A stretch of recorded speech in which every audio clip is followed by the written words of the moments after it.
Essa é uma história interessante, né? Eu, a princípio, pretendia fazer outro curso. Eu inicialmente tinha pensado em fazer medicina. Meu pai é médico, minha mãe também é da área de saúde, então eu estudei para isso. Cheguei a passar no vestibular para medicina, mas depois, por um contato com um professor, um antigo professor de direito, eu decidi então estudar direito. O professor Alfrânio Silva Jardim, que é um procurador de justiça aposentado aqui do Rio, um autor de processo penal bastante importante. Eu tinha um convívio pessoal com ele na época e ele me apresentou um outro lado do direito. Eu sempre pensei o direito como uma matéria muito formal e isso não me agradava. Eu sempre fui uma pessoa mais informal e essa formalidade do direito não era algo que me agradava muito. Mas o Afrânio me mostrou que era possível ser um profissional do direito e transcender a essas formalidades, não me tornar uma pessoa quadrada, careta e que ficasse preso a um terno e uma gravata, que seria possível ser um profissional do direito sem ter aquelas formalidades todas que o direito tem na sua tradição. O mercado do direito é um mercado muito bom, é um mercado que tem muitas oportunidades. Eu, durante o curso de graduação, pensei em algumas dessas oportunidades. Fazer um concurso público, talvez advogar. Na minha família tem um escritório de advocacia bastante tradicional aqui no Rio, e então eu pensei nisso. Pensei, vou advogar, ou vou fazer um concurso, vou estudar. Mas eu, desde muito cedo, sempre quis ser professor. Eu tinha isso como uma referência. Meus pais, embora sejam da área de saúde, são professores. Então eu sempre convivi em casa com esse aspecto da sala de aula, de prova para corrigir, de trabalho dos alunos. Então eu sempre pensei nisso. Eu acho que ser professor é uma atividade muito gratificante, você poder colaborar com alguém na conquista dos sonhos dessas pessoas. Cada pessoa tem as suas metas, tem os seus sonhos e tem sempre um professor por trás disso, tem sempre a participação de um professor ajudando na concretização disso. Então, eu sempre pensei nisso, disse, bom, eu quero poder ajudar as pessoas nesse sentido.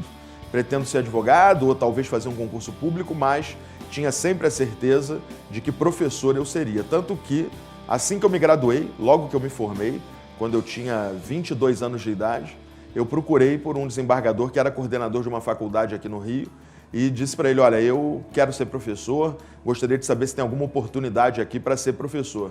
Na época ele me perguntou, você já tem mestrado e tal? E eu não tinha nem colado grau ainda, tinha terminado a faculdade naquele momento.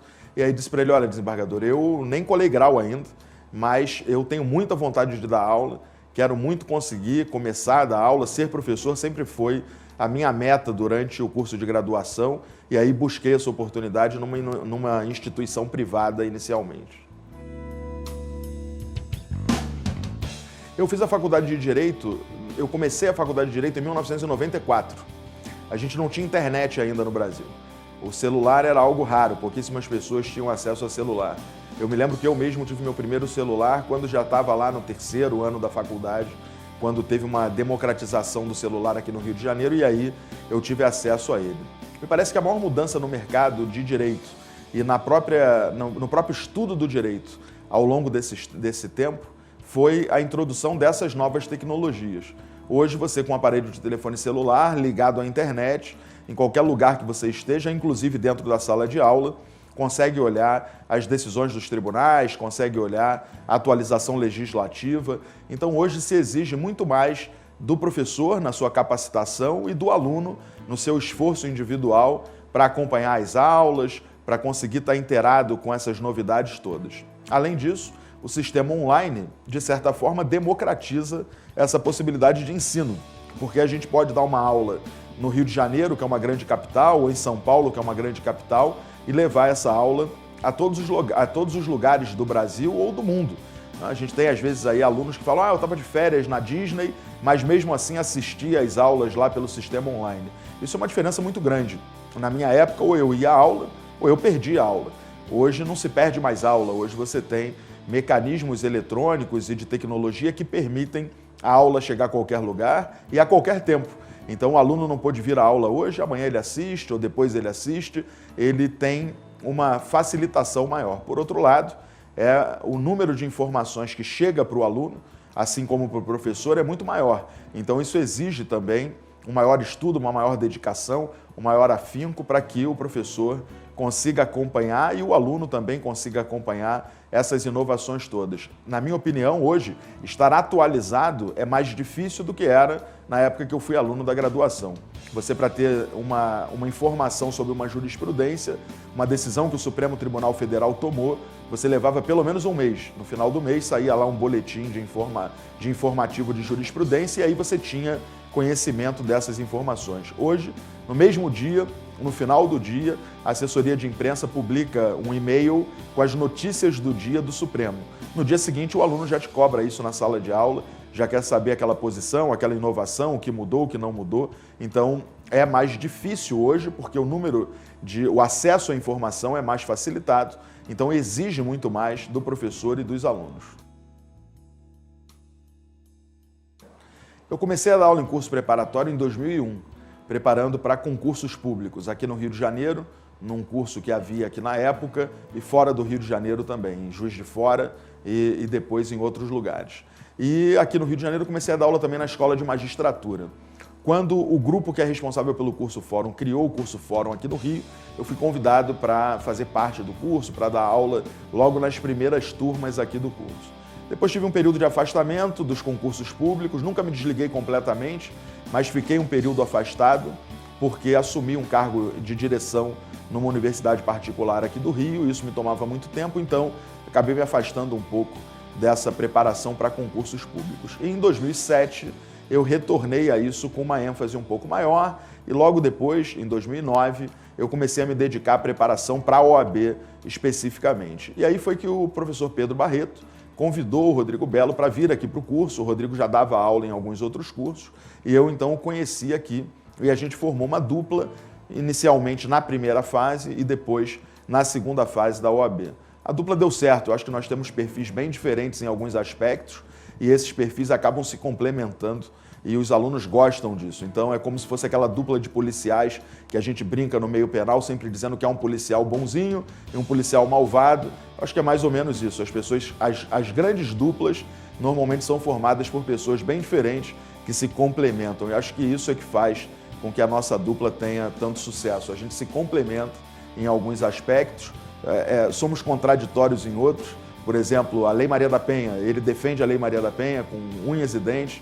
Eu já acho que a Lei Maria da Penha, por proteger só a mulher, viola a Constituição, deveria proteger também o homem. Então, a gente se complementa nesses aspectos, mas sem deixar que essas contradições atrapalhem no nosso trabalho. A nossa segunda fase, eu hoje não tenho mais certeza, qualquer dia eu tenho até que pesquisar isso, de qual foi exatamente o exame que ela começou. Mas nós começamos aqui com uma única turma no turno da noite, que não era nem filmada, ela era uma turma exclusivamente presencial. E, salvo engano, ela teve em torno de 20 a 25 alunos. Então, era uma turma muito pequena, uma turma praticamente VIP, em que a gente podia ali, junto com os alunos, fazer esse trabalho. No semestre seguinte, na prova seguinte, ela já cresceu um pouco. Na outra, a gente já passou a ter uma turma de manhã e aí ela já começou a ser filmada. O Fórum, na época, estava desenvolvendo uma parceria com algumas aulas telepresenciais, então havia alguns grupos que compravam essas aulas para passar em salas de aula fora do Rio de Janeiro. E logo depois o curso entrou, então, no mundo da internet. E de lá para cá, a nossa segunda fase tem crescido muito. A gente tem agora, nesse último exame, por exemplo, tivemos 2 turmas presenciais, uma manhã e uma noite, lotadas, a sala de aula completamente lotada.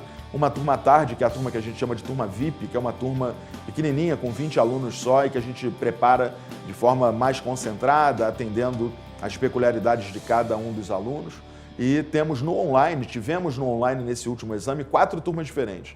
Uma turma extensiva, que é aquela que começa logo depois da prova, para aqueles alunos que infelizmente ficaram reprovados. Já sabe que ficou reprovado, errou a peça, não foi bem na prova, então ele já começa a estudar a partir de já. Uma outra turma, que é a turma regular, começa logo depois da primeira fase, terminada a prova de primeira fase, no dia seguinte essa turma já está disponível.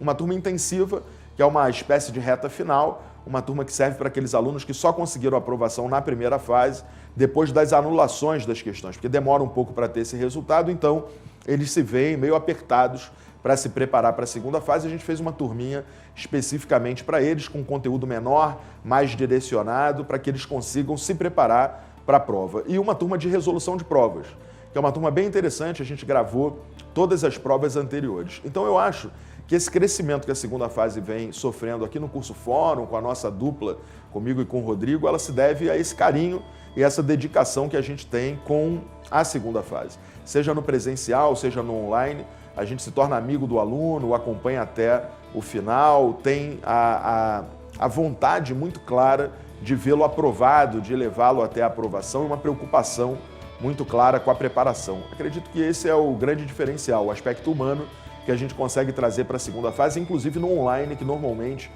tem aquela distância entre o aluno e o professor, a gente consegue reverter isso, dando esse aspecto de humanidade à nossa preparação.